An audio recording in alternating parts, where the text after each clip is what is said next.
standing in the bathroom, staring at the mirror, that piercing, unremorseful stare. She knows what she did, and she shows herself no mercy. She looks down at the strip, and through her despair, it's a bright pink plus. She starts having flashbacks of that scandalous night. Clothes everywhere, loud moans, R. Kelly's Bump and Grind song playing in the background.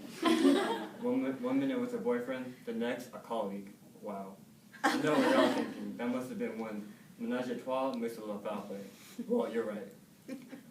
Weeks later, now pregnant and alone, the only question she has is how to determine her child's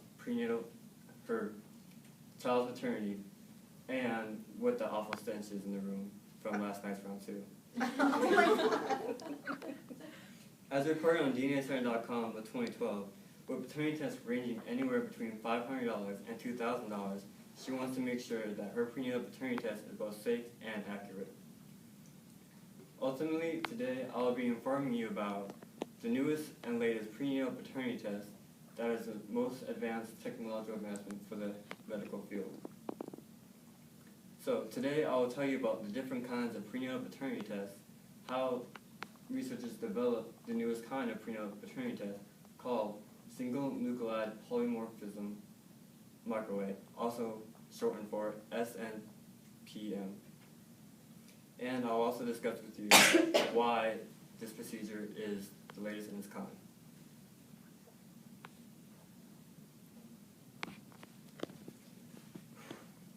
So, first off, what is a prenatal paternity test? A prenatal paternity test is a testing of fetal DNA to determine the paternity of a child before it is born. In December of 2011, the American Pregnancy Organization provides with us with 3 types of prenatal paternity tests, one being amniocytosis, the second, chorionic violet sampling, and the third, SNPM. Amniocytosis, which is performed between the 14th and 20th weeks of pregnancy, uses ultrasound as a guide as your physician inserts a long, hard needle into your uterus and into the abdominal area. After puncturing the abdominal area, the needle extracts internal amniotic fluid to be tested for fetal DNA. The second type of prenatal paternity testing is called chorionic violet sampling, also shortened for CVS, like the pharmacy. For this procedure, it also uses ultrasound as a guide to insert a long, hard needle into the cervix to acquire chorionic villi. Well, both these procedures using needles makes them invasive. Because they're invasive, they have a higher possibility for the mother to endure pain and for loss of the child. Such complications can result in a miscarriage, infection, or worst of all, vaginal bleeding. Ladies, if you think Mother Nature is bad, this one is a lot worse than that. The third and latest type of prenatal paternity testing can now be performed by only 8 weeks of pregnancy. And due to this, most ladies who do not want to have, when they discover the paternity, can also get an abortion because by the weeks 10, you can no longer have an abortion. So during this process, the only thing required is a blood sample from the maternal mother and a blood sample from the maternal father. And from the blood sample from the maternal mother, the researchers can now take the fetal DNA and extract it from the maternal blood without it being complicated with the mother's DNA cells. Now that I told you about the different kinds of prenatal paternity testing, let me discuss with you how researchers developed this new kind of procedure from only a blood sample.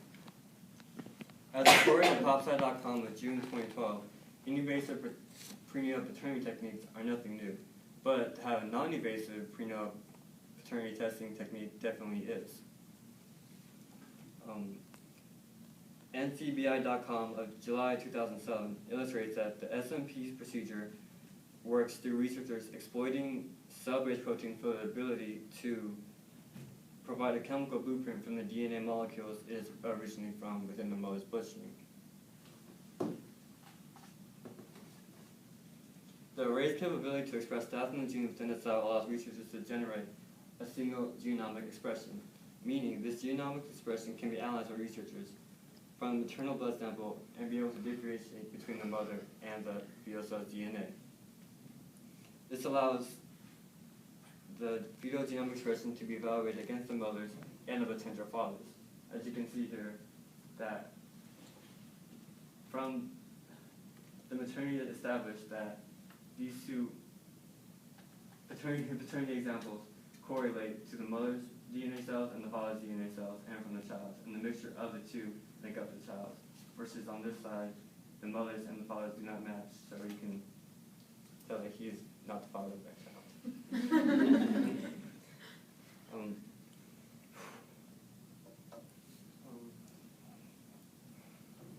So with the testing of over 300 genetic markers, instead of the 20 used in invasive procedures, this procedure is much more accurate and is safer for the woman during the pregnancy.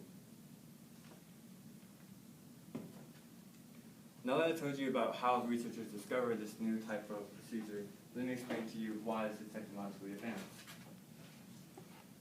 The advancement in the medical field has led to improved paternity results which can cover most women's hopeful answer if they're on the Mars show, being that you are not the father. The New York Times, June 2012, reveals that even though paternity tests have been around for years, to have a new type of prenatal paternity test that has no complications to it is a revolutionary breakthrough. One factor that makes this procedure non-invasive is the non-use of needles. Without the use of needles, this procedure no longer can result in infection, miscarriage, and for ladies, vaginal bleeding, because no one likes that. Another technique that makes this non-invasive is accurate. As reported in the U.S. News in May 2012, in an experiment to prove this procedure's accuracy, researchers took 30 pregnant women and used them as kind of like guinea pigs for their research. And from these 30 pregnant women, they took 2 paternal samples, one being genuine and the second not. But of course, the researchers did not know this. So, after predicting paternity for all 30 women, the researchers used the SMP procedure to identify which one of these candidates would be the father. To their astonishment, through this procedure, they were able to correctly identify all 30 prenatal paternity tests, making this a revolutionary discovery. So, now that I've told you about the different types of prenatal paternity tests, how researchers discovered this prenatal paternity test, and how SNPM is technologically advanced,